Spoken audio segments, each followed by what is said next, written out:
আসন্ন SSC, HSC ও সমমান পরীক্ষাকে কেন্দ্র করে দেশজুড়ে নকল ও অনিয়ম প্রতিরোধে নজিরবিহীন কঠোর অবস্থান নিতে যাচ্ছে শিক্ষা মন্ত্রণালয়।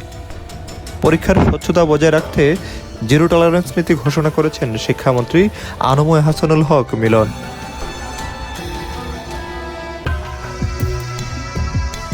এবারের পরীক্ষার সবচেয়ে আলোচিত ও আতঙ্কের বিষয় হতে যাচ্ছে শিক্ষামন্ত্রীর হেলিকপ্টার মিশন।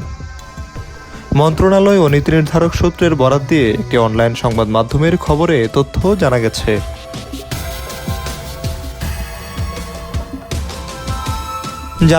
প্রশ্নপত্র ফাঁস ও কেন্দ্রের অভ্যন্তরীণ অনিয়ম রুখতে এবার প্রথাগত সড়কপথের পরিবর্তে আকাশপথকে বেছে নিয়েছেন মন্ত্রী। সংশ্লিষ্টরা যেন আগে থেকে সতর্ক না হন, এজন্য পুনরায় এই হেলিকপ্টার মিশনের পরিকল্পনা করা হয়েছে।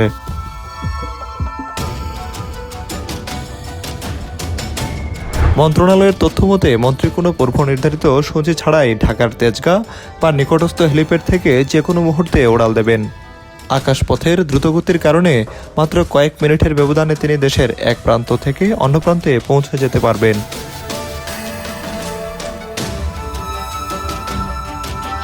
এবারের মিশনে বিশেষ অগ্রাধিকার দেয়া হচ্ছে দেশের দুর্গম চরাঞ্চল, উপকূলীয় এলাকা এবং পাহাড় ঘেরা কেন্দ্রগুলোকে।